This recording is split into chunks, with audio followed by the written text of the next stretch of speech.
तो last episode can pay हमने देखा था कि डिमोनिक कल्ट के लोग जो होते हैं वहाँ पर ह्यूमडोंग को अपने 12 डिमोनिक जनरल्स में शामिल कर लेते हैं, 12 डिमोनिक वॉरियर्स में, क्योंकि उसने यहाँ पर जो उनसे कहा किया था कि सर काट के लाओ एक डिसाइपल का, और वो सर काट के ले आता है। लूनार फेरी उन सभी लोगों से कहते हैं कि म्यूरियम एक ऐसी जगह है जहाँ पर सिर्फ और सिर्फ स्ट्रॉन्गेस्ट सर्वाइव कर पाते हैं और जितने भी वीक होते हैं सभी को डिवावर कर लिया जाता है। बिल्कुल ऐसे ही यहाँ पर बाकी सभी लोगों के साथ भी होने वाला है। बहुत ही जल्दी हमारा डिमोनिक कल्ट दोबारा से राइज करेगा और राइज करने के बाद हम इन सभी लोगों को अच्छा सबक सिखाने वाले हैं। इनमें से कोई भी जहाँ पर हमारे सामने नहीं टिक पाएगा, ना ही जहाँ पर इनको हम किसी को अपने सामने टिकने देंगे। बहुत ही जल्दी म्यूरियम जो है पूरी तरह से हमारे सामने घुटने टेक देगी। जबकि सेम टाइम के ऊपर दूसरी तरफ का सीन दिखाते हैं कि जहाँ पर 5 पीक स्ट्रॉन्ग होल्ड के लोग जो होते हैं वो वापस अपने घर की तरफ जा रहे होते हैं। तो वो लोग कहते हैं कि अब जबकि हम लोग वापस अपने घर की तरफ जा रहे हैं तो हमें बहुत ज़्यादा खुशी हो रही है। तो चीफ कहता है कि हालांकि मेरे जख्म जो हैं वो काफ़ी ज़्यादा बेहतर हो चुके हैं, लेकिन फिर भी मुझे लगता है कि हमें यहाँ पर थोड़ा बहुत किसी जगह के पर रुक कर ड्रिंक करने चाहिए। तो चीफ उनसे कहता है लेकिन हम लोग रास्ते में किसी जगह के पर रुक नहीं सकते, हर जगह के ऊपर मिट्टी हो रही है, ऐसे लगता है जैसे कि जहाँ पर आसपास कोई जंग चल रही है, सभी लोग आपस में फाइट कर रहे हैं। तो मास्टर शिम उनसे कहता है कि मुझे तो ऐसा ही लगता है। फिर साथ ही उसे कहता है लेकिन अब मैं यहाँ पर जल्दी से जल्दी घर वापस जाना चाहता हूँ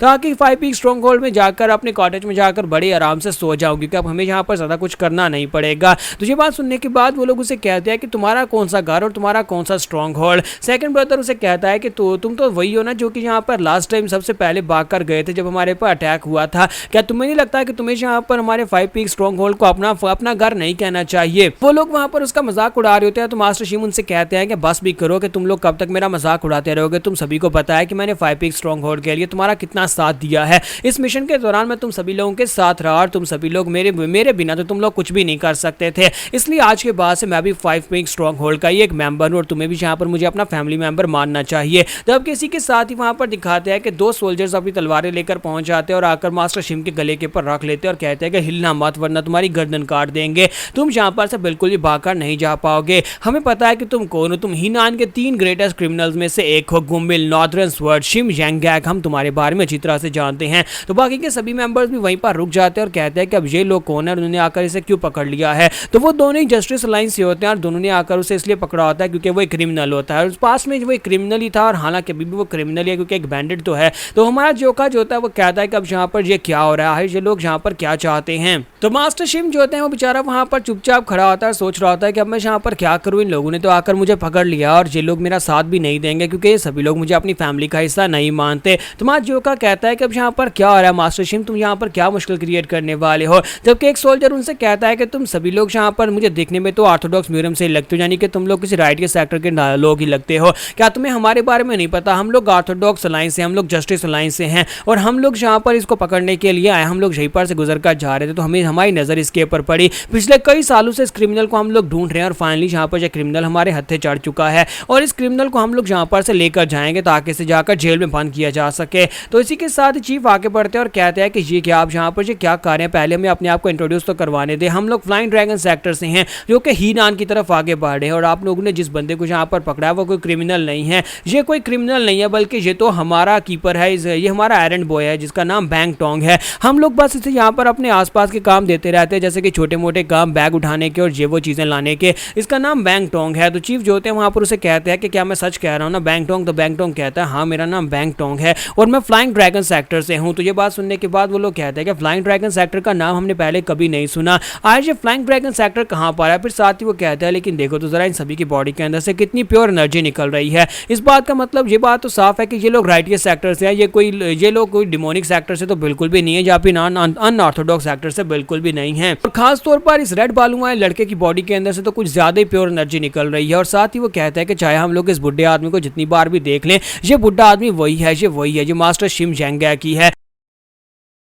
तो वो दूसरा जो होता है वो चलाकर कहता है कि तुम लोगों ने कहा कि इसका नाम बैंग टोंग है। नहीं, इस बुढ़े आदमी ने तुम्हारे सामने आकर झूठ बोला होगा। इस बंदे का नाम बैंग टोंग नहीं है बल्कि इसका नाम शिम जैंगैक है और ये एक बहुत ही बड़ा क्रिमिनल है। ये 3 महान क्रिमिनल्स में से एक क्रिमिनल है। मुझे लगता है कि ये कमीना जानबूझकर किसी राइट सेक्टर को ज्वाइन करके उनको इन्फिल्ट्रेट करना चाहता है ताकि तुम्हें अंदर से कमजोर कर सके। मुझे लगता है कि ये इसका प्लान होगा, ये गलत नाम के साथ तुम्हारे लोगों के पास आया होगा और तुम लोगों ने यहाँ पर इस बात को कंफर्म भी नहीं किया होगा कि क्या इसका नाम वाकई में बैंग टोंग है या फिर शिम है। क्या तुम्हें यहाँ पर दिखाई नहीं दे रहा है, इसकी शक्ल देखो, इसकी वीजल जैसी शक्ल देखकर हमें यहाँ पर साफ आइडिया हो रहा है तो ये वही है। तो इसी के साथ ही वो लोग हंसना शुरू कर देते हैं। तो वो उनसे कहता है कि बस बिगड़ो, तुम लोग यहाँ पर हंस क्यों रहे हो। जबकि एक सोल्जर उनसे कहता है कि मुझे लगता है कि फ्लाइंग ड्रैगन सेक्टर कोई राइजिंग सेक्टर होगा। अगर तो एक वाकई में एक राइजिंग सेक्टर है तो तुम्हें यहाँ पर इस तरह के लोगों से होशियार रहने की जरूरत है। इस तरह के बुढ़े घूसट जो कि काफी ज्यादा शातिर होते हैं, वो तुम्हारे सेक्टर के अंदर घुसकर फिर क्रिमिनल एक्टिविटीज परफॉर्म करते हैं, जिससे कि तुम्हारे सेक्टर की वैल्यू और रैंकिंग जो है वो कम होती है। जबकि हमारा जॉन जोखा जो होता है वो चुपचाप वहां पर खड़ा उनकी बातें सुन रहा होता है। तो इसी के साथ चीफ आगे बढ़ते हैं और उनसे कहते हैं कि मुझे लगता है कि आपको कोई गलत फहमी हो गई है।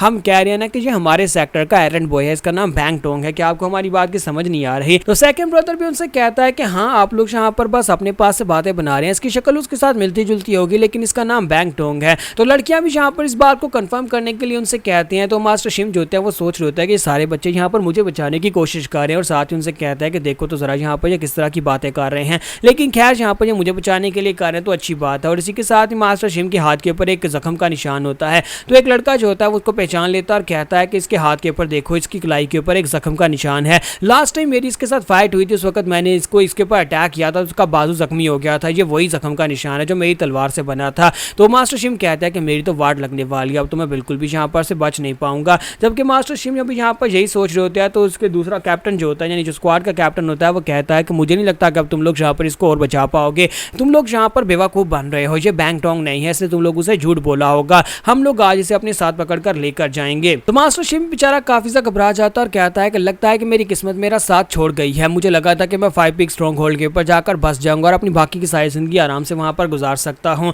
लेकिन अब मुझे लगता है कि अब सिचुएशन बहुत ज़्यादा खराब हो चुकी है, ये लोग मुझे अपने साथ ले जाएंगे और अगर कोई मुझे सिचुएशन से बचा सकता है तो वो सिर्फ और सिर्फ जोखा है। और जोखा ऐसा बिल्कुल भी नहीं करेगा क्योंकि वो मुझे अपनी फैमिली का हिस्सा नहीं मानता और मेरी वजह से वो यहाँ पर सोल्जर्स के साथ पंगा तो नहीं लेना चाहेगा। इसका मतलब शायद तो फिर मुझे इनके साथ जाना ही पड़ेगा। जब किसी के साथ ही मैं जोखा आगे बढ़ता और कहता है कि तुम लोगों को समझ क्यों नहीं आ रही हमारी बात की। जब भी मेरे सेक्टर के चीफ यहाँ पर कह रहे हैं कि इस बंदे का नाम बैंग टोंग है तो फिर इस बात को समझने में तुम्हें क्यों दिक्कत हो रही है? या तो तुम्हारे कान खराब है या फिर तुम्हारी आंखें खराब है तो तुम यहाँ पर देख नहीं पा रहे। हमने कहा कि ये हमारे सेक्टर का बैंग टोंग है।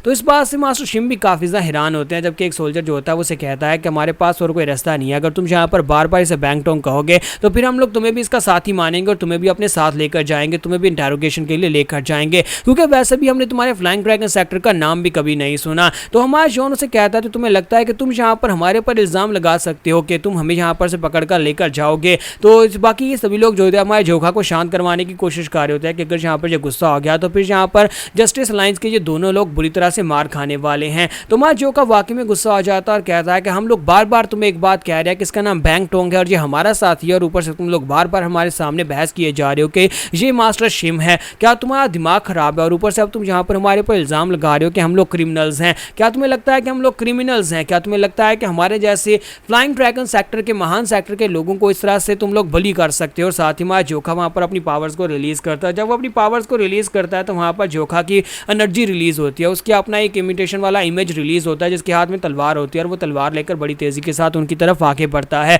हालांकि वो सिर्फ और सिर्फ अपनी एनर्जी को रिलीज कर रहा था। तो वो तलवार जो होती है वहां पर दूसरी तरफ से जो जस्टिस लीग का कैप्टन होता है उसकी तरफ आगे बढ़ती है और वो बहुत ज्यादा घबरा जाता है और कहता है कि ऐसा कैसे पॉसिबल है? ये तो ओरा एग्जीक्यूशन टेक्निक है, लेकिन ये लड़का तो बहुत ज्यादा यंग है। इतनी यंग एज में इस लड़के ने अपनी ओरा एग्जीक्यूशन टेक्निक को कैसे रिलीज कर लिया? तो यहाँ पर हमारी एपिसोड 68 का एंड होगा और नेक्स्ट एपिसोड में देखेंगे कि अब आगे क्या होगा। क्या सोल्जर्स चुपचाप यहाँ पर से चले जाएंगे या फिर फाइट होने वाली है?